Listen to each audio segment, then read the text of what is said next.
When Alan Mitchell and I began talking about a TR register, our model was the MGT register. I'm not sure we'd even heard of the TR register in the UK at that time. What set us thinking was that early TRs were literally an endangered species, with most cars that were around in very poor condition. Parts were a real problem. Many things were simply unavailable. So the idea was focused on the cars rather than the people who owned and drove them. A register rather than a club or association. From the first discussions, I saw it as a national group with a focus on parts, mainly second-hand at that stage. To the extent I had a vision, it was that by getting together and pooling our resources, such as they were, it was much more likely that the cars could be preserved. We decided to make membership inexpensive and attractive.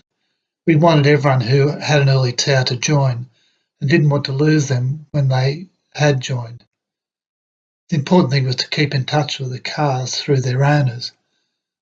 In fact, if people became unfinancial, we generally kept in touch and tried to badger them until they became financial again. In those early days, we could not have foreseen the number of members, the number of cars, and in particular, the generally really fine condition the cars are in these days. Nor could we have foreseen the sophistication of the TR register and the kinds of services it offers that supports the cars and binds people together. What hasn't changed, though, is the sense of excitement.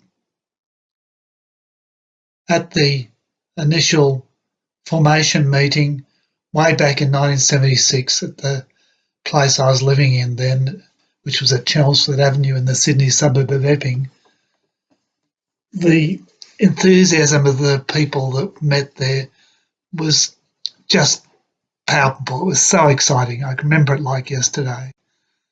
We were young and it was just a great feeling to get the cars and the people together. Well, that enthusiasm is just as palpable and the joy is just the same today. And that's the great thing about the group, and long may it continue.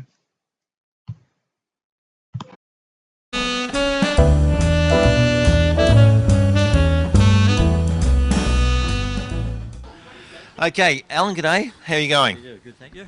Yeah, we're here to talk about the inception of the 1976 of the TR Register of Australia. You're one of its founding members. Now, what got you into being a founding member at the very start? Well, at the very start, in 1976, was started because at a Tri-Sports Owners meeting at the Leyland factory where we used to meet then, a guy stormed in, I still remember it, and said, "We're not going to sell you any more parts for these old cars, but you can come buy a new TR7 off us." So John Myrne and myself, who worked in the same building at work, it was John's idea. He said, "Well, let's get all the side-screen cars together, all the people we can have a meeting and get a register started to start importing parts for cars, because they're all rusty old rust buckets. Then the very few left on the road. It's very disappointing because I had my car when I was 18, and then that was the majority of cars in Tri-Sports Owners were old cars, but by 76 there was very few left, and just rust buckets and no parts, and they'd just been stripped for parts and wrecked, and we thought it was very sad. So was there a demand for these parts for the cars here in Australia? There probably wasn't a big demand because they're just lying around in sheds and things, but we wanted to make a demand, and we wanted to get the cars restored, so we got all the owners we could round up for a first meeting at John's parents' place in Sydney anyway. All right, so how many people rocked up at that meeting? I think there was somewhere between 7 and 10. We don't actually have a record of who was there. Our current president was there, so he's John McCormick, so he was there from the beginning. And so we started importing parts from England, from a place called Cox and Buckles, and other places were starting up too in the 70s, Laurie Cousin Automotive and Sportserve in Sydney, and Coventry Spares in Queensland. And We also got a place called Peter Jackson Replacement Panels in Sydney to make in and out of sills. We wanted cars to be done properly, so we needed floor pans, sill pans, battery boxes, rear quarter panels. Those are the things that really rusted. So we got sets of those from England, and we gave Peter a set of all of them, and he would make 5 pairs at a time. Now, how did you know what suppliers were in England to actually contact? Because this is way before the internet. Yes, it is. Look, I don't know how we got on to Cox and Buckles. I must say I don't remember. I suppose we saw him in British magazines or something like that. Yeah. But Pete Buckles was a very nice bloke, and he gave it to us parts on credit even to start with. Yes, he rang me one night at home and said, "Oh, look, can you send me a few more bucks, a few more dollars or pounds?" So, okay, yeah, we can round a few more pounds up. But it was inexhaustible demand for parts then. As soon as parts came in, they were sold. And we got complaints from interstate people saying, "Oh, they're all sold out before." So we started sending the newsletter out 24 hours in advance to all the other states but New South Wales to give them an extra chance to get parts. But it was just such a demand for stuff. And that went on for years and years. All right. Now, how were you bringing the stuff in by sea or by air? Because obviously if it's by sea, you're going to be bringing in 20-foot containers, but I can't see the demand being a 20-foot container full. No, it was by sea. Yeah. And there were boxes only about, our size about 4 or 5 people, I suppose. Yeah, okay. And we used to sort them out in my garage and work out prices. In those days you had to pay 35% import duty and then 45% tariffs. I mean, they're talking now about free trading, but there's none of that then, which added a lot of price to the stuff. Yeah. But at least you could get it. All right. Now, how were you working out how you're holding stock and the amount of stock you needed from all the people coming in? Because you'd have a number of people coming in from New South Wales, maybe even Australia, working out these are the parts. How were you collating the total numbers of the parts and the stock that you required? Well, we basically could only buy what we could afford. We did get some credit from Pete Buckles, but John and I used our own money too. So we'd basically get what was a reasonable amount of stuff for a reasonable amount of money that would sell straight away, and then the next order, was just everything just sold out instantly. And we really knew what people needed. Yeah. We didn't get the real pretty stuff till we started dealing with the Roadster factory in America in 1988, when John and I actually went to Triumfest over there. And Charles Runyon liked all the pretty stuff, all the nice rubbers that fitted everywhere, and so we started buying stuff from him too. In fact, we bought $8,000 then in 1988 worth of parts back in our luggage.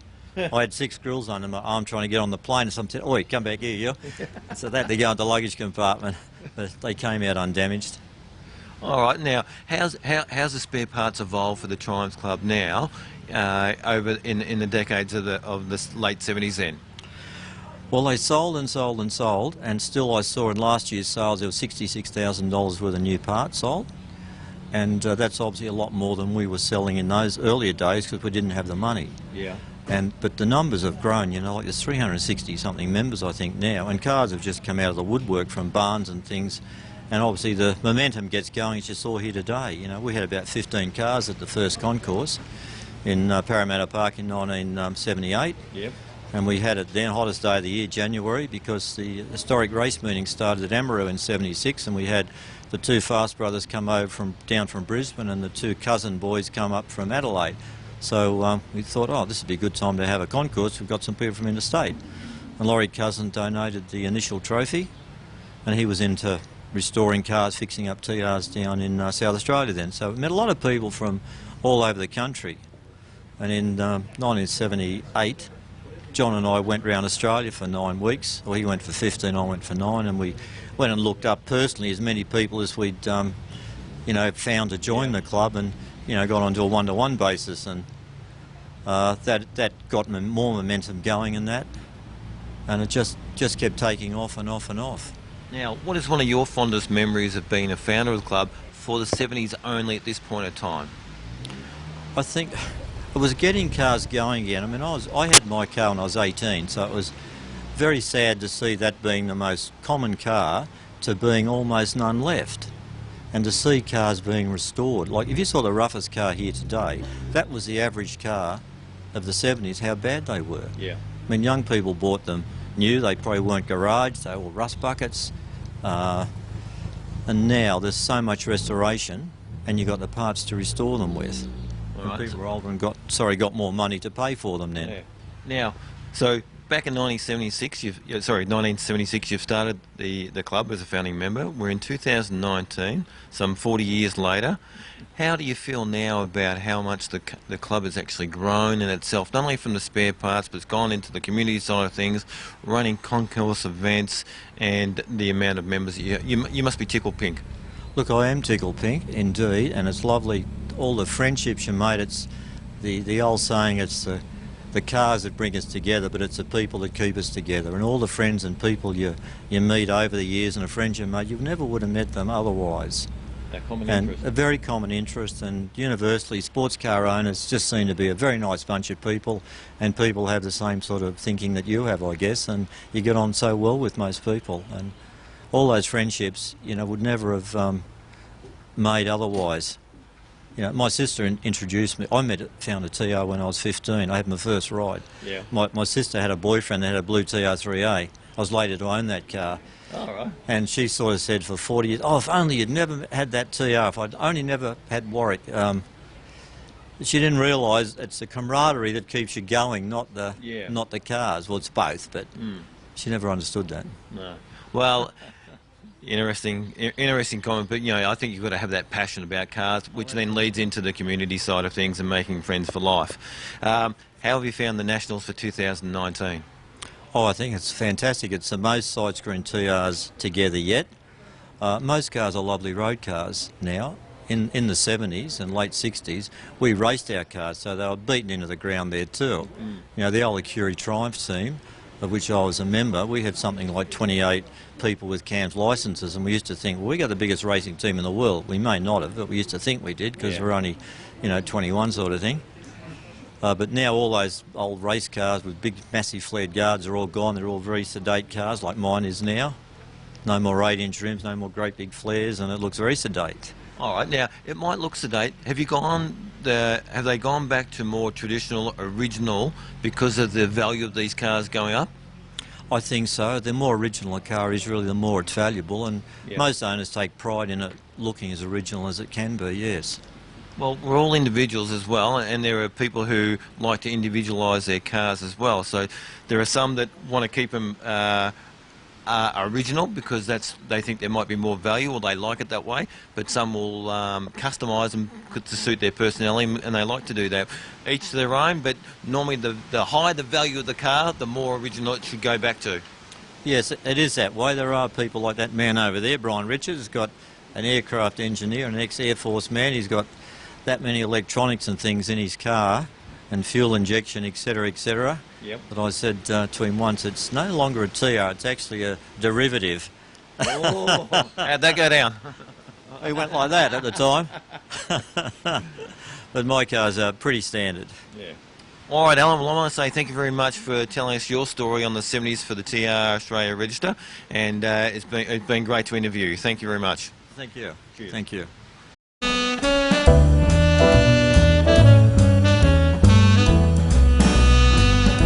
Okay, Brian, g'day and welcome to the TR Registry Historian event. Now, we're talking to you about the 80s. Now, this is a transition time from when spare parts were starting to become available for a lot of the TR series cars, but then obviously from having the parts available, it's now going into the restoration. And apparently the 80s were the big part of the cars being restored. So tell me a little bit about your earliest memories of being part of this fantastic club and what your involvement were. Right. Well, I joined, I got my first TR in probably 75, and I joined the register in 76 when it first started up. And it was my first foray into that sort of stuff. I found it was a lot of nice people, and we were slowly getting together. Into the 80s, there were some parts, we were bringing some parts in from England, and they were still genuine parts back then, but there wasn't a great range of them, so there were things you couldn't get. Things like thermostat housings, door striker plate, the original windscreens, aero screens, TR2 grills. So we actually manufactured them here in Australia, and we actually exported some, which was a big jump from where we were to actually exporting some parts. But then as the 80s went on, more parts started to become available. And today, of course, you can get just about everything for the TR. So 80s was very big.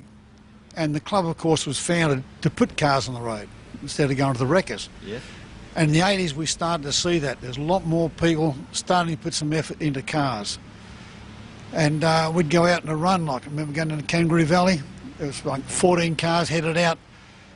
I think about one went home in the back of a truck, and about 4 of them had real overheat problems going up the hill. So the cars are going back in the road, but we still had reliability issues. So we really started to get that act together. And as more and more of us got in there and got to know our cars better and got them going, we started to get a good network of sharing information. So the cars become more and more reliable, whereas today you can send 20 cars out on the run, 20 will get there and 20 will get back. Yeah. So, and originality was still a big thing back then. We go to a concourse like this and there'd be a dozen cars getting judged for originality. And I was one of those, and I had a real big thing on originality, and I finally won the concourse with my first car, which was, you know, pretty good. And Now, can I just break in there? Yes. How old were you when you were doing the concourse in the 80s? oh, well, 42, 43. Okay. No, All right. still I young thought you were fella. actually. Still a young No, fella. I actually thought you were going to be younger, because I'm thinking, you know, if you're in your late 20s, early 30s, you might still want to customise a car, but you were back into the original car, which is very Oh, good. yeah. Well, I was, 37, 36 or something when I bought my first TR. Yeah. Okay. Because I just got a company car. I got a new job and got a company car, and now I can afford a second car. And whereas the second one I got, the body's TR, it's a bit not original.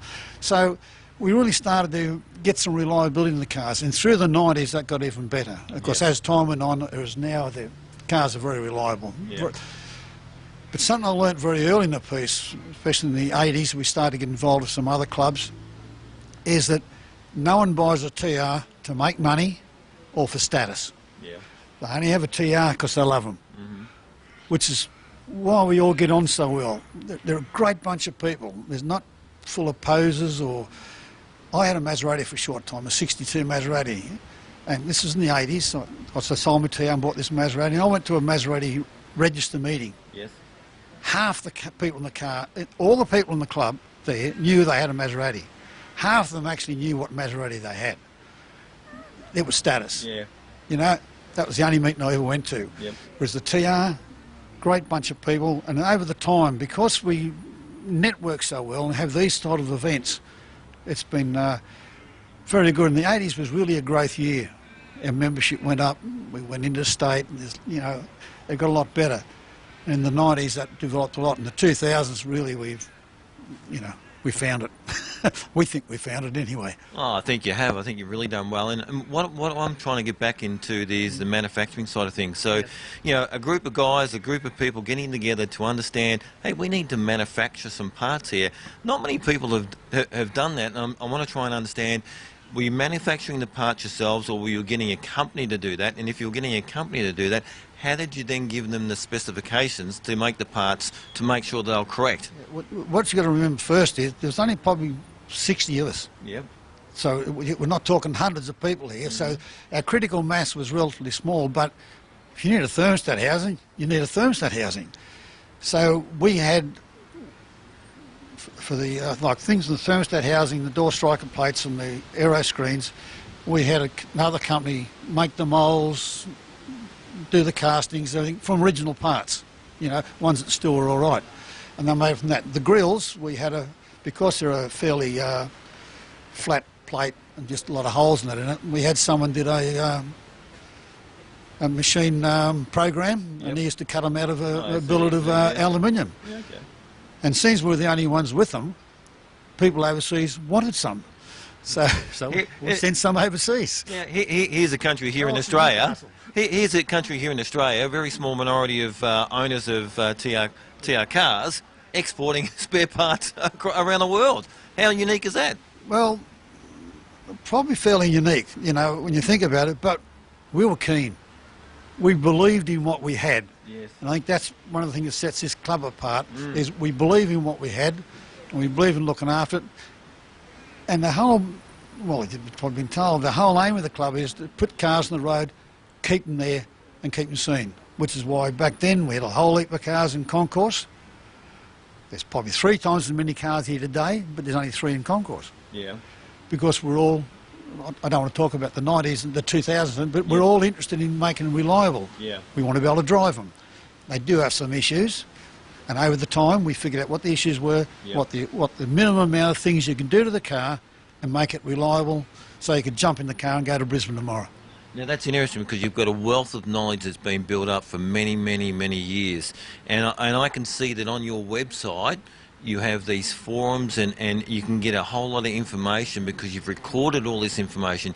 You understand the value of how critical the data is and the information that's coming through to be able to pass on to future generations. We have books called Technical Tips. There's 3 of them now. They're from a compilation of all the different technical articles over the years into those. And people get that. You know, there's a bit here, a bit there that's of interest. Our website's greatly improved. Of course, it was coming after the 80s, the website.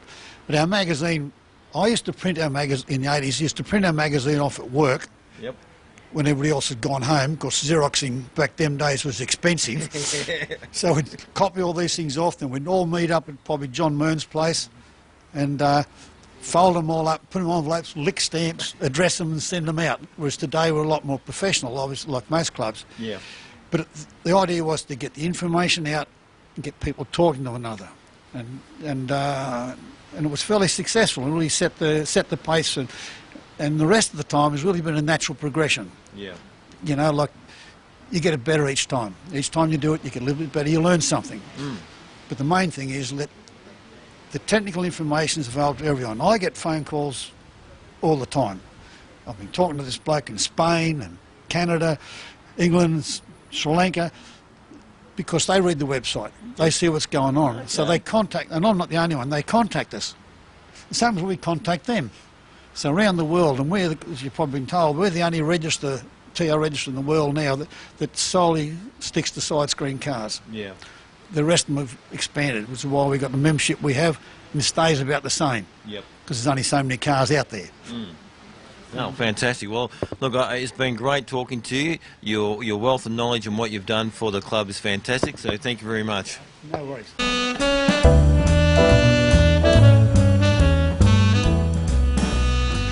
Okay, so today we're talking about the history of the TR Registrar Club of Australia, been going since 1976. So we've got Russell and Graham here. Russell, good day and welcome to the TR Registry. How are you? I'm very well, thank you. And Graham, how are you? Good, Rusty, thanks. That's good. Now, you guys, let me grab that. You guys here to talk about the 1990s of the history of the club. So some of the questions that we've been asked are, what are some of the memories that you have as a member of the club back in the 90s? At the end of the 80s, we changed from the original president who started the club, and I became the first president after he. So I changed. It was a big feat to fill, and then we changed over to the club expanding, the committee expanding, and we looked at how we could actually encourage more members into the club, and we saw that there was a need for the members to have their partners also join in more into the club, which obviously we say happy wives, happy lives. That's basically what, and the support from the wives as well. So I think you can see how we've expanded the club through the spare parts, the enjoyment that the guys were getting out of their cars, and then the social side started expanding the club. So that's been a very big change. And the other thing was that our spare parts used to be handled out of the back of a garage by members. We then brought on board one of the members who's got a parts distribution business, and he came on board with that, so that made a big difference. It came on board so that we could then become far more efficient, expand our parts, and take on the knowledge that these people have in actually distributing and bringing spare parts from around the world back into working with us. So that was a huge change, and it really helped the club. Not long after I was president, I then took on the spare parts myself, and I worked as the spare parts officer for the club. The other thing we've done, and you can recognise how the club has changed, we started off with a newsletter that we used to send out, which is just a newsletter. We then moved on to an improved newsletter, and today we changed over the name of the newsletter to Side Screen, which is a lot along the lines of our sports cars, which is our Side Screen magazine, and that reflects the growing and the changes the club has gone through. So it covers that, and that magazine has always carried the spare parts that are available, and then we've got moved on with all the social aspects and things. So that came into that as well. Terrific, and it's good because obviously any club that needs to grow needs to keep up with the times, but also its members, but to encourage more members coming along to ensure the longevity of the club. Graham, over to you. Now, what are some of your memories of the 90s, being such a long member standing too? Well, I was ACT coordinator in the 90s, and I think a number of the concourses that we did from that time, and Russell mentioned before about the spare parts being centralised, was sort of a consolidation period, really. I think we used to have, back in those concourses, we went to different places. As example, you know, we were Bathurst, Hunter Valley, Chuka, Bateman's Bay, Brighton, Arandra, Corowa, Canberra, Tumut, Beechworth, etc. So I've been everywhere, man. in those 10 years, yeah. But there was a fair amount of travelling around, and we didn't have after tours like we have now. But we'd have something like, I don't know, 35 to 50 cars. Yep.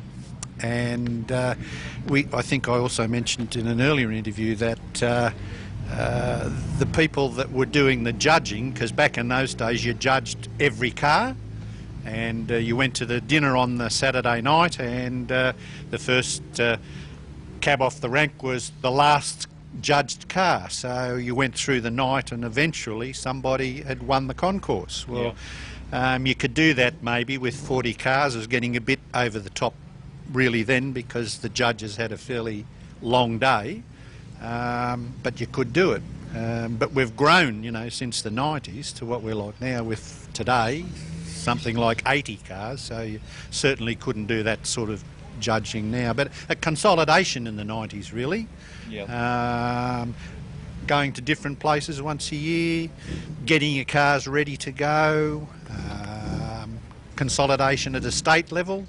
We, in the ACT, along with most other states, had good representation. They'd have various events that they'd have during the year, morning teas and such. But even now we've grown more than that. We go off and we do Christmas in July, regions, states do that, come to our national concourse, there's after tours, so it's bigger, it's more professional. I won't say in the 90s it was amateurish, but it was a smaller group of people, a more close-knit group of people, I suppose, because we'd all sort of grown together with the club to that consolidation phase, I suppose. So what era actually got the club on a national scale then? Because obviously working independently, have you been able to get on a national scale, and has that happened for a long period of time?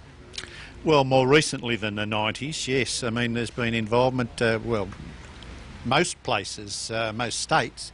Queensland's had good representation in the last 20-odd years. So South Australia, New South Wales and Victoria have always been strong. Tassie being a little state, there's always been the stalwarts from there, and I think in this concourse today, how many cars from Tassie today?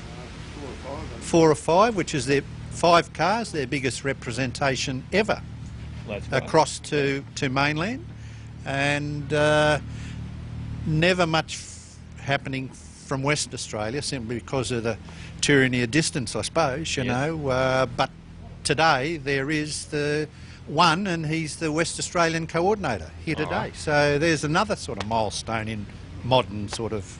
Do you actually know how many members are from each state and each territory? Yeah, there's a listing. I couldn't tell you offhand, but membership listing. So when we've got well over 300 members Australia-wide. Yeah.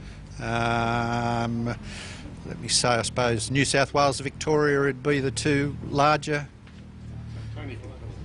Sorry? Tony, okay. Tony's the membership person, so he'll let us know about that later. But yeah, so I mean, it appears we keep growing, basically. Well, that's good for cars that were built in 1953. It is, yeah. Yeah, and we seem to be doing longer distances too, because, you know, ACT in the middle, and you go to Queensland or South Australia, and I think I mentioned before, you know, we've been to Tasmania, so yeah, we get around. All right. Now, speaking about getting around, Graham, what's one of the most memorable trips that you've actually had? Well, there's been a number.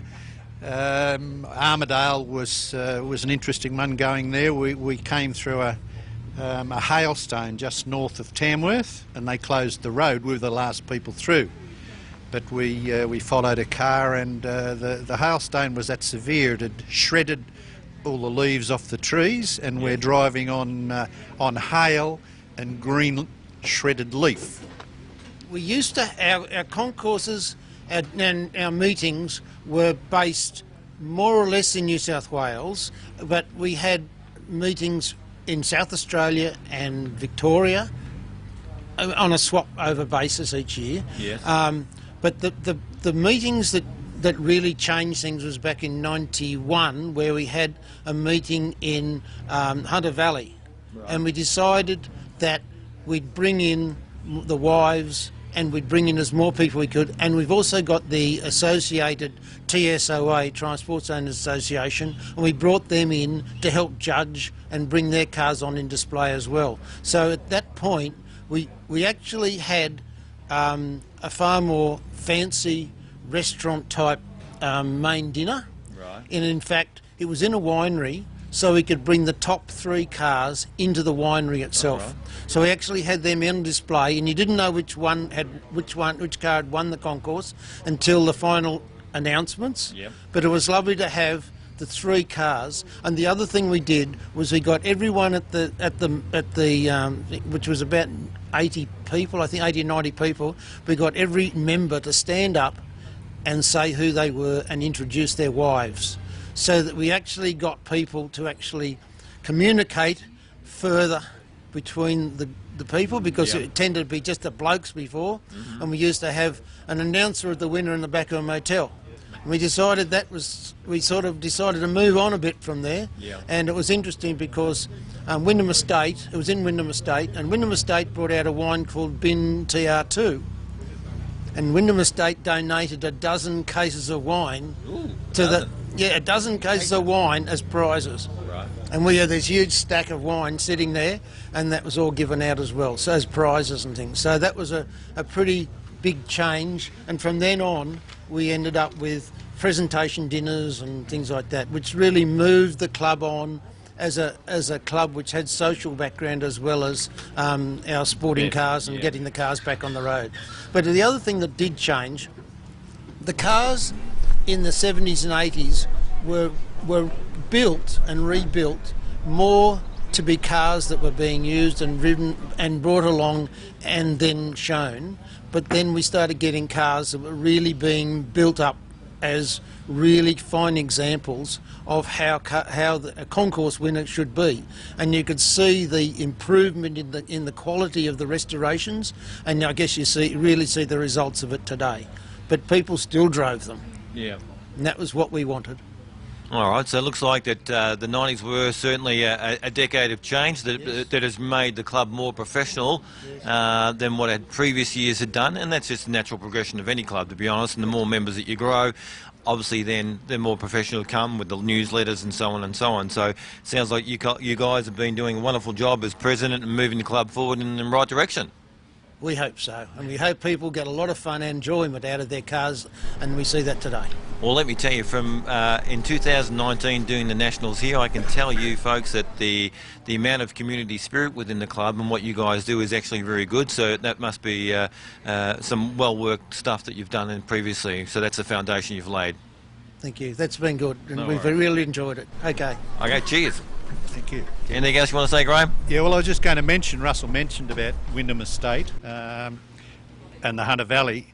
I was lucky enough to win that concourse, and highlight of that time was that being told that you'd won it and the car on the stage in front of you, and then everybody hops on the bus, and I hopped on in the car with my mate and drove back from the Hunter Valley to Canberra to go to my daughter's hockey match or something on the Sunday morning. So we drove through the night after winning a concourse. So the silly things that people do. So that could be a highlight or a low light, I don't know. I reckon it's a highlight, mate. Thanks very much, Rusty. Now, the funny thing is, you've been talking about in the 1990s that you were winning a lot of the concourse events. How many of you in that decade did you win? I was lucky enough I won 5 on the trot. 50%. Yeah, Well yeah, done. I was very lucky. It was a lovely car. Yeah. But as I said, you know, they're sort of a concourse car's nice, but you've got to keep, if you want it, you know, keep it a concourse car. You sort of, it's your life. You keep having to do stuff all the time. Whereas these days, you know, you want to build a car to take you to the place, and you're not worried about stone chips or paint or upholstery or whatever. But yeah, in those days it was a different kettle of fish. You sort of tried to make the car sort of as good as it could be to have an even chance of doing as good as it did the previous year. No, well done. Yeah. Okay.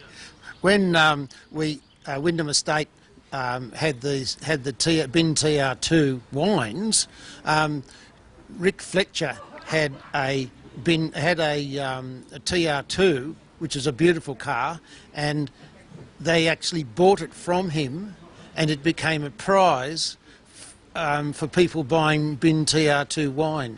So I think it was a young lady won it, and we haven't really seen it back in the club. But it was a beautiful car, and it was a prize, and I think he probably set the price range for Triumphs from then on. Oh, good to hear. And one thing I forgot to mention was, you know, the wine that they provided for the prizes. What did it taste like? Oh yeah.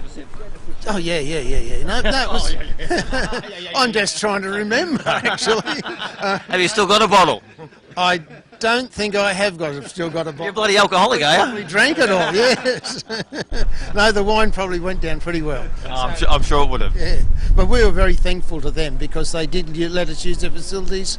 Obviously the restaurant, and we had the actual cars in the winery for the judging and everything, and it was a beautiful setting to have to hold a concourse. And that'd be unique to have actually cars in a winery at the setting of a dinner, because back in the 90s, not many of that would have been happening too much. No, and it was really a really good thing to do, and it was just a change for us for the club. The club changed a lot because that happened, because it brought on the wives into the club. That's what I'm just saying, that it was a changer for everyone, because in previous times all the judging and things for any of the concourses was basically either held at the concourse, just standing out in the middle of the grass and saying, here, you won this or won that, or it was in the back of a motel in the evening, and we had a couple of glasses of wine or a beer and a cheap meal. So it was a big difference. Yeah.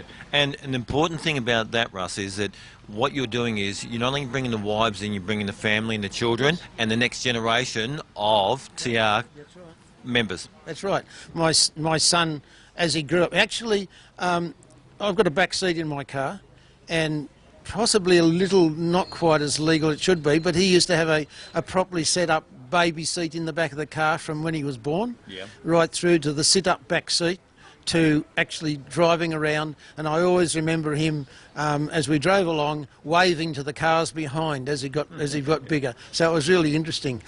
And I'm sure that he'll have fond memories of that as well. Yes, he will. And one day he'll be driving the car, because I've had the car 50 years 2 days ago. Yep. And my son will probably end up with it. Good on him. Yeah. And sorry, Graham? No, I say these days he'd get booked if he had the kid in the back of the car, but Absolutely. back in those days things were a bit more liberal. Correct. Very liberal. He didn't have seatbelts on, because I brought a seatbelt out of the boot over the back of the car to hold it in, and I had seatbelts across the straps across the back. I hope so for the baby shuttle, because, you know, if you're in a stack. Yes, he might have been accelerated into the air. All right, well, Russ, I want to say thank you very much. You're welcome. Graham, thank you very much Thanks, for Rusty. telling us the stories in the 1990s about the TR Australia Register and how it's changed in that period of time. So well done, guys. Okay, Tony, g'day. How you going? Going very well indeed. Yep. Leslie, how are you? I'm great, thank you. Now, you guys are here to talk about the 2000, where apparently by Bob it went off. It did go So off. how did it go off? Well, it went off because the very first TT, we call them Triumph Tour, was happening in Tasmania. And we were invited to become members of the register. So I've been a member now for 20 years because you had to be a member to go on that trip. And I remember boarding the ship to go across to Tassie with 16 other couples who were total strangers. We spent 12 days around Tassie and came back absolutely lifelong friends, and it was just wonderful. And every year since then, somebody from that original TT has organised another TT in different states of Australia. We've done every state but WA, but we've been there personally. Yeah. Yeah, so fabulous, absolutely fabulous time. Probably one of the highlights was in 2005, Bill Piggott, that wrote the Bibles that we restored our cars by. Yeah. He came over to the Brisbane concourse, and I happened to be organising the TT in Gippsland the following year, and he flew back and actually came on that TT with us, and it was just wonderful. Absolutely wonderful. All right. How did it go off for you, Tony? Well, around that time, I became the coordinator down in Victoria, and because we weren't really doing too much social stuff, we started doing a bit more social things, getting the wives involved, and from then on it went fairly well. We did all sorts of different events. One of the good events was when Leslie's car here became 50 years old. We went up to their house and celebrated the car being 50 years old, which included actually the car blowing the candles out on the cake. So no, we had some good times and really good fun. And yeah, there were some more formal things, but a lot of them were just good fun with the people and enjoying people and the cars. So no, That's fantastic. yeah. So no, we had a good time. So and I'd had my car since 1974, so mine's bought in UK from a junkyard in UK and moved around the world. So ended up here in Australia in '89. So that car has followed you where you've lived over that period of time. You've been passionate enough to actually ship it to each of the countries. Yep. It's been in Holland, in Greece, did a year in Greece when it went out there, and ended up being that funny colour because the Greeks didn't know what British Racing Green was. and then it got put in a container, wooden frame over it, windscreen taken off, furniture thrown on top, and came out to Australia in '89. Unbelievable. Ever since. So, yep, no, thoroughly enjoy the cars. So I was going to say, I know you truly enjoy it. You must be very passionate about it to be able to do that for your car. Yes, I think so. I mean, I got exposed to them at 69, going around Europe with a flatmate of mine, and since then been a bit of an ardent fan of them. Let's put it that way. Yeah. All right, and obviously you guys are loving being members of the club itself as well. Oh, look, the club is great. The people are really good friends. Catch up all the time. It's just like you've not been away from them when you meet up and away you go again. But no, it's good fun. Really good fun. And same for you, Leslie? Oh, absolutely. Love coming to these things. And doing the TTs, we see people twice a year, but we don't see everybody together until once a year like we are this weekend. And it's just fabulous to catch up with everybody. And keeping in mind this is a national, so obviously that's why once a year, but the TTs are more state-based?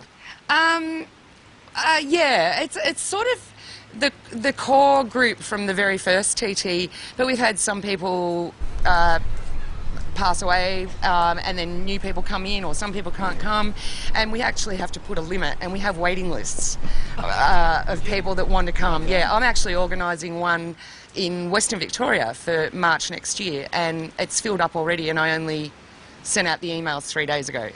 So yeah, I'll be expecting a waiting list once it's published. No, fantastic.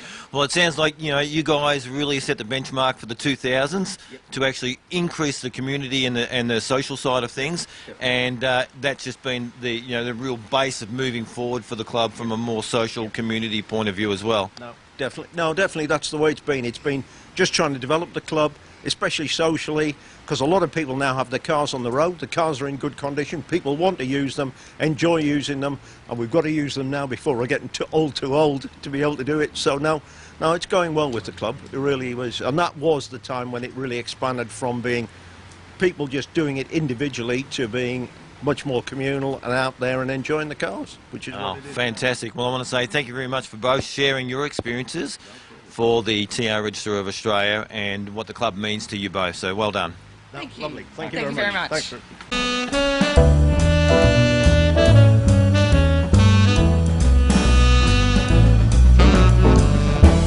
John, welcome.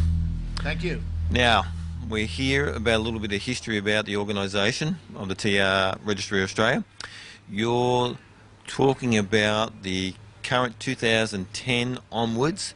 Tell me about what's transpired in that period of time and where the club's moving in the future as well. The club has grown, as you've been told, now, so we've got to about 312 members, and it's a well organised and semi-professionally run. We're all amateurs, we're all volunteers club. We run these sorts of events. We run events in individual states. We get a great attendance of those events.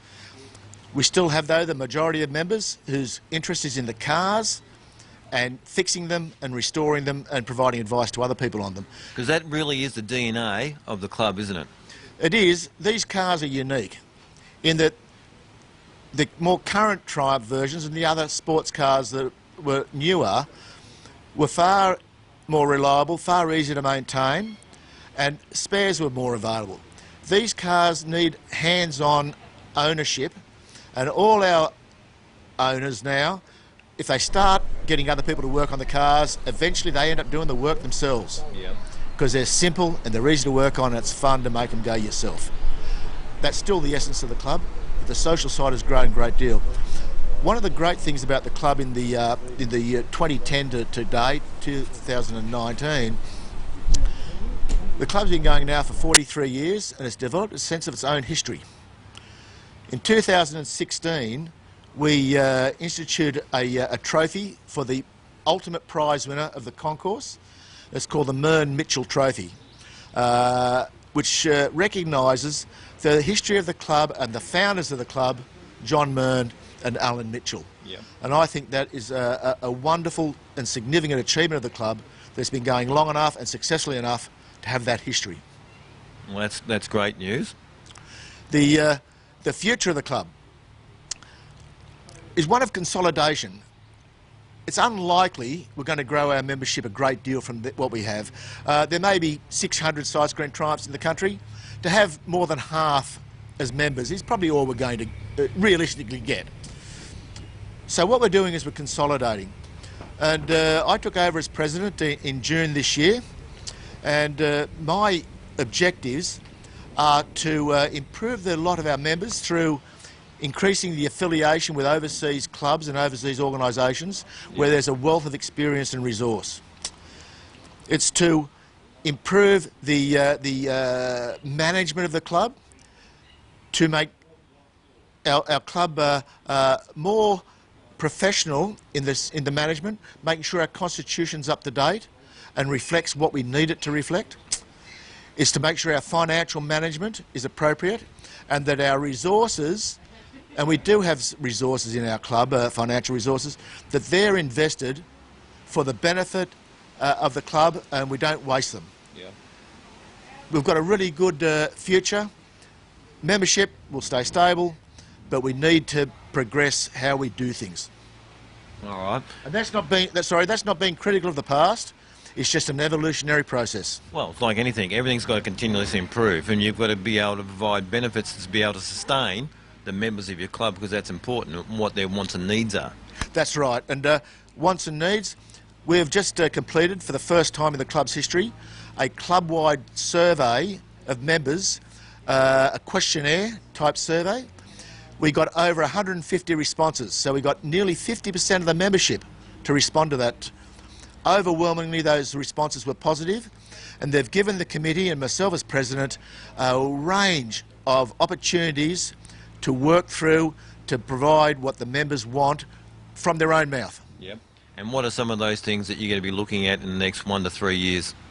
Next 1 to 3 years, the one that I'm most keen on, as I mentioned, is affiliation with overseas clubs. Yep. I have 2 old side screen cars, one that I drive every day, which we saw earlier. I've got another one which I've just been restoring, and the English clubs and the British members have been absolutely superb in their support of me, and I want to get that same level of support from the rest of our members. So I've written to the chairman of the TR Register UK. It's a full-time professional outfit. Yes. And he has responded very positively to us, our members, theirs and ours, having reciprocal rights to our resources, our websites and our assets. Oh, fantastic. And actually, then you guys keep a list of spare parts and inventory as well. So obviously then that could help generate more income for the club as well. We're selling parts, and you know the list goes on from there. Yeah, that's true. One of the big benefits is the personal relationships. Mm-hmm. And I've been today talking to a few of our people who have got personal relationships with overseas executives of car clubs. I've established a relationship with the TR Register president in Ireland and in British Columbia in Canada and in England. Yeah. Through those relationships, we can expand the members' benefits and their ability to keep the cars going and to have social experiences outside Australia. Yeah. My wife and I have been to the All British Day in Vancouver in British Columbia. We've been hosted by the TR Register President of Ireland when we're on holidays in Ireland. Those sorts of experiences, those personal experiences, I think are a great development for people. No, that's fantastic, and obviously then the direction of the organisation of the TR Register Australia has got a very fruitful future. I think it does, and that's owing to the members, and particularly the committee members, who have worked so hard in the last few years. I've been on the committee for 6 years, but in the last few years, in the last 4 months, it's been outstanding. No, fantastic. All right, well, futures is great. John, thank you very much. Thank you very much. Cheers. All the best.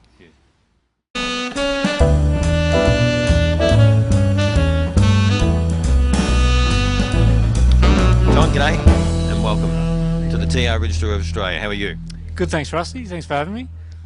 Glad to be on board. Now you're not you're one of the youngest members that we have for the TR Register. How old are you? Oh, I'm 32. Yeah, I believe I'm one of the younger ones. So yeah. All right. Now, being a younger guy, how long have you been a member of the club? That's a good question. I'd say maybe 4 years. Been involved with the club a lot longer than that. My involvement started through my father. Back in 1998 was my first concourse with the TR Register. And been coming along fairly frequently since then. So, yeah, I got indoctrinated at a young age and fell in love with the cars and been around since. So. All right. So, out of all the TR series cars, which one do you love the most? Look, I do love the 2s and 3s. I'll say the TR2, not just because that's what Dad has, but I just love. I think they're just a timeless a shape, and they're missing some of those mod cons, but that just sort of keeps them in that sort of 50s theme more, I think. Yeah, like the TR2s. All right. Now, being a young fellow, what attracts you to joining a club in the first place, a car club? Because obviously there are certain elements that you must enjoy because you're still a member. Yep. Look, I've found even from my first concourse in 1998, the Register's been very friendly, really friendly people, always really helpful. They make you feel at home. I haven't attended too many events in the last few years. I'm just busy with other things, work and things like that. Young family? Not yet, no, just... what's taking up your time, mate? Renovations and work, unfortunately. No car renovations, but... yeah, so I've just found they're a really good bunch of people, really supportive, a wealth of knowledge, and always willing to help out with the cars. So, and to come along and see such a big turnout on a day like today is fantastic. You know, otherwise you'd be flicking through a magazine or looking on a web page, but to see them in person and see so many and be able to walk along and see what different people have done with theirs, different ideas, and I just love it. So. Great to hear. And for you, club is pretty well up there from a social media side of things because they've got the websites, they've got the social media pages. So for a younger person, you can get on tap into a lot of information. Yeah, definitely. Yep, I love the webpage. The club keeps it up to date, so that's a big plus for somebody, as you say, somebody my age. We really that's the first port of call, I guess. If you're looking for parts or cars for sale, you can jump on there. So that's fantastic. The newsletter's fantastic. We get that emailed as well. So yeah, definitely enjoy all the support the club provides in that form. Now, only been a short member, but for a short period of time compared to some guys that we've talked about through this series. What are some of your fondest memories of the club and some of the outings you've been on? Look, a lot of it's tied to doing stuff with my dad, I guess. A lot of bonding through triumphs, so I guess that's what sparked my interest, and so probably the trips interstate. The concourses are always a highlight for me. The trips interstate to different towns, beautiful town like Ballarat. So yeah, out seeing the countryside and enjoying the cars at the same time. That's probably a highlight.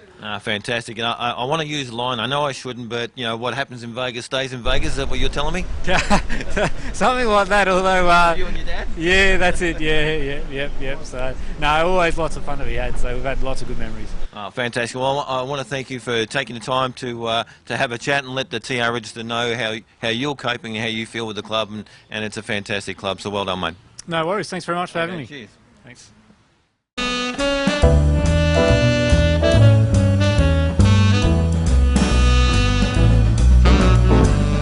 Okay, Joe, g'day. Nice to meet you. Nice to meet you too. Now, we're here at the TR Nationals for 2019, and I've been told that you're one of the newest club members here to join. You've only been a member for 8 months. First of all, what made you join? Well, look, I just wanted to buy something classical. I've always been into classical cars, and of course, upon finding the car that I wanted, the next move was to obviously join a club. Yeah. And I heard so much about the TR Register Club, and I was sort of prompted to obviously, join up, and I've never looked back. It's been an absolutely fantastic. Rewarding type of experience because I'm meeting so many nice people. The people here are just absolutely go out of their way to help and assist. Yeah. So yeah, no, I'm really loving it. I really am. Oh, good to hear. Now, more importantly, I know we want to talk about the club, but more importantly, what car did you buy? I bought a Triumph TR3A, Yeah. 1960.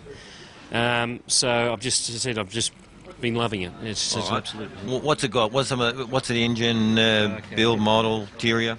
Well, it's just TR3A. It's a 1960 version. Yep. And it's about the same year when I was born. Yeah, so it's a four-cylinder, 1900cc. So yeah, no, it has all that, and it's got the disc brakes. The first model to come with disc brakes. Yep.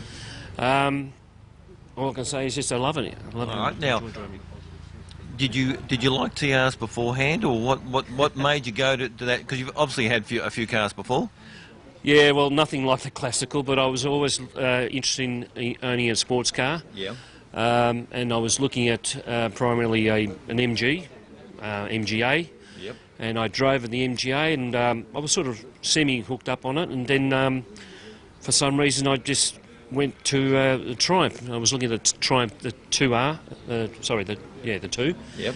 And slightly sort of, interested, but it wasn't quite what I wanted. And then I saw the 3A, and and that's sort of... You hooked? Yeah, hooked. Hook, line and sinker. Oh, that's great. Now, we're here at the 2019 Nationals here in Lake Wendouree for Ballarat. You've come along for the whole weekend? I actually got here this morning, yes. I'm going to be staying here in Ballarat overnight.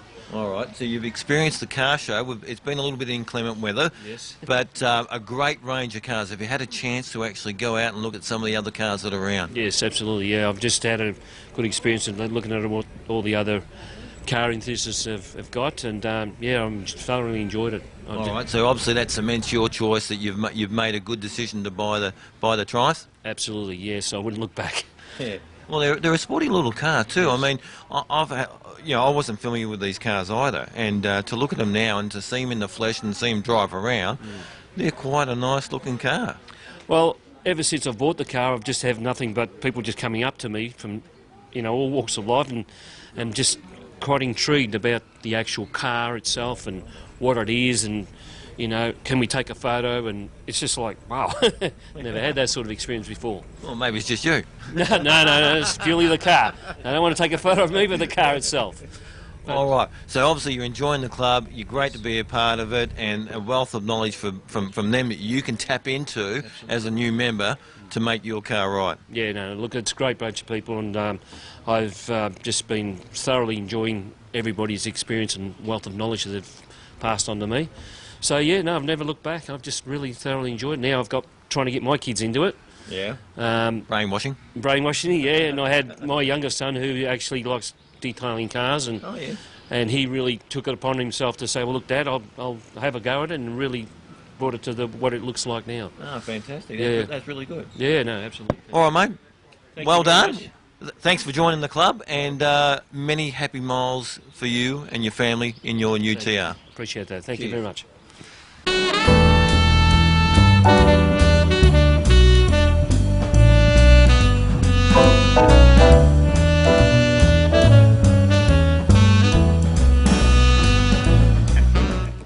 Gary, g'day and welcome to Bumper to Bumper. How you going? Good, thank you.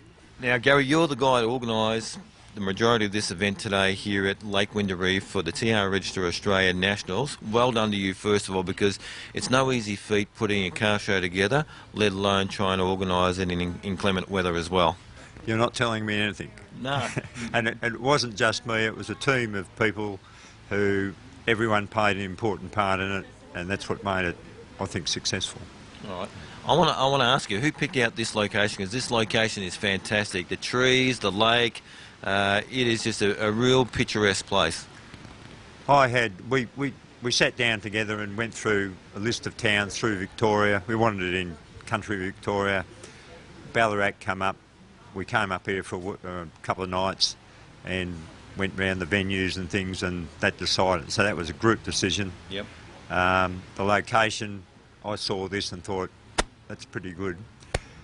Generally they have the car shows in the oval up here, well away from the lake. I approached the manager or the superintendent of the gardens up there, got him down here and talked to him about the location, what we could do. He agreed to it, put our permit application in, it was approved. Well done. Yep, and it was, I mean, the day wasn't all that good weather-wise, but we survived. A little bit of rain here and there, it didn't affect things too much. No, not really. And it only rained towards the latter part, and you can't control the weather. But what you can control is the passion of people coming here and all the cars that came, and you had a record event as well. So that's a credit to the club. It is, and the team. You know, they worked hard to get it together. So far, I think it's gone pretty well. Yep. There's a bit more to go yet. Because you've got the rest of you got tonight and tomorrow to go, haven't you? What's happening on tonight? We've got a presentation dinner where the awards for the judging are given out. Yep. The theme of the night is a night at the opera. We've got a couple of opera singers coming to sing to us and dance the night away to a DJ. Fantastic. Sounds good. It will be good. Yep. All right. So you can't really let the brakes off at the moment on the old TR at the moment because you've still got a couple of days to go, but I'm sure that after the weekend you'll be able to just sit back and relax and reflect on an event that's really been well run. That's correct, and from Monday to Wednesday we've got play type things. We're going to Sovereign Hill, we're doing a steam train ride from Malden to Castlemaine, we've got a day at Dalesford, bit of driving, and friendship. Yeah, well, and actually that's a good thing because obviously a lot of the events that you're doing are building the camaraderie of the people to be able to mix together and build their friendships, not only just one day but over a series of events as well. That's right. I was just talking to a group of blokes over there and they were saying how things have changed over the last 20 years where it was all about the cars, and over that time it's gone from that to being more social. Sure, the cars play an important part in it, but not as much as they used to. Yeah. Certainly the category of car, the quality of the cars has risen over those years, but the camaraderie is just extraordinary. Yeah. really. So. Oh, fantastic. Well, I want to say thank you very much. For me, to be here at Bumper to Bumper, to be airing your car show, the TR Registry of Australia here at Lake Wendouree, fantastic event. It's gone off without a hitch, to be honest. Weather's been a little bit disappointing, but you can't pick the weather, but it's been a great event. People have been fantastic, cars have been fantastic, so well done, mate. Thank you. Cheers. Okay.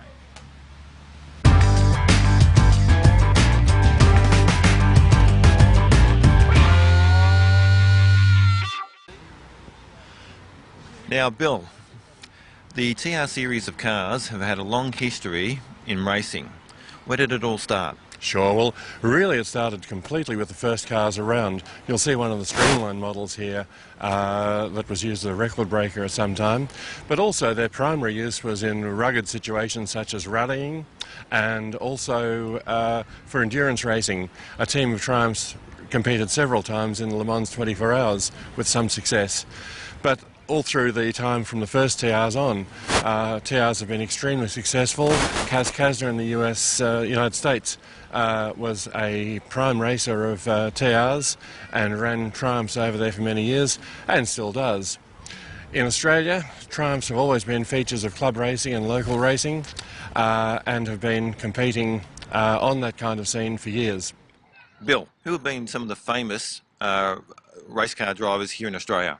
Well, certainly the most notable was Harry Firth, who ran the car and its derivatives way back in the 60s. Also, of course, the person who got his start in a Triumph TR is Alan Moffat, and he was running in Australia as well with the TR2, I think, or 3. Now, that's interesting because I wouldn't have thought Alan Moffat would have been driving a Triumph, but that's something for the historians to know and for general public to understand as well. Well, once again, the cars themselves are rugged. In their day, they were quite quick and they were quite competitive. And that was the car that Alan Moffat got his first start in. Interesting. Now, what were the specs of these cars that made them quite quick? Why were they so good? Sure. Well, in many cases, they were simply rugged. They've always been known as for their strength, and certainly that's been a big part of European rallying and Australian rallying indeed as well. However, they've also got a reasonable, in those days, a 2-litre four-cylinder engine, which went out to 2.2 at one stage, and that was very amenable to tuning, so you're able to get some power out of them. Moving on in time, these cars are often used in rallying and hill climbs now. Yeah, there's quite a few of them around. There's some particularly successful competitors. Andrew Gibson in New South Wales has got an extremely quick TR3A and he drives it brilliantly. And he's often seen punching way above his weight at all sorts of race circuits around. There are various other cars that come out from time to time. Bob Slender, Brian Richards, a couple of names of people who've been racing TRs and doing regularity Golden Era Auto or gear events for many years, and they've always been up there with the best and always been competitive. Now, do you race cars yourself? Yes, I've been racing now for a bit over 50 years, starting in go-karts when I was 13, and I've had my Triumph, for just on 30 years. It took 10 years to restore, but after that, I've done regularities, hill climbs and so forth at all circuits throughout Australia, including Bathurst for both hill climbs and circuit competition, Lakeside, Oran Park, Sandown, Phillip Island, all those the old girl's gone around, and she's going ahead and running at Bryant Park Hill Climb tomorrow in Gippsland. Oh, so that's going to be good. So how do you get a feature tomorrow? Have you got the car set up and how do you think you're going to go? Oh, I see, yes. Probably I'll go ahead. I've got the car ready to go. Probably I'm not going to go ahead and win a trophy, and I don't care. I love going ahead and racing. I love just being in the competition. Just competing and running on a track like that is just so much fun. And really, it's not a matter of competing against others. You're competing against yourself for your best time that you can do. And just simply enjoying driving around a beautiful track as fast as you can. All right, now, when you're in racing in different types, sprints, hill climbs, and all the rest of it, do you have to actually set up your car differently? If you were going for the last increment of performance, yes, you'd say that you should do so. Whereas at the moment, I've simply set the suspension up to be reasonably tight. I've got a few modifications to the engine, and the rest of it's up to the person behind the wheel. All right, and for your 50 years of experience, you must enjoy it for doing it for so long? Yes, certainly. It's been an absolute passion for many, many years. And I've been racing go-karts, speedway, motorcycles, the Triumph, open wheel cars. So yes, for 50 years now, it's kept me entertained and poor. Yeah, well, I was going to say, obviously for a younger generation to get into it, what would you say to them? Well, to be quite honest, to get into motorsport, it's not expensive and it's not difficult. Lots of people in the hill climbs are running older cars, picked up for around about $1,000. You don't need fancy seat belts or roll cages or anything like that, and you can run. Possibly not as a winner or something, but you can still have a hell of a lot of fun for that sort of money. Tyre wear, fuel costs are minimal. Great time to be had. All right. Now, what keeps you going to do the hill climbs all the time? Because obviously it must be adrenaline as well. Absolutely. Just the thrill of going out there, being able to drive as fast as you can on a beautiful surrounding with a lovely car. Who'd do anything else? No, true, very true. Now, what are some of the hairy moments you've had whilst you've been competing? I guess one of the ones that I would think of would be Bathurst. Bathurst is a terrifying place because when you're in a low sports car, you're in a concrete jungle, you're in a valley, and you can't see around any corners virtually going up the top or down the bottom. Yeah. So you just have to trust the flag marshals to make sure there's no oil or other cars in the way, because you can't see it until you're right on it. The other part of Bathurst is the straight is so fast and so long, and you're sitting there charging down the straight at a wild speed, thinking, oh, I hope I pumped those tyres up. Oh, did I do the wheel nuts up? Yes, I think so. And the brakes are working. Yes, exactly right. Because you've got to pull it up. Yes, otherwise you'd finish up in orange, I think. All right, well, thank you very much. All right, terrific. Cheers. All the very best, Rusty. Cheers.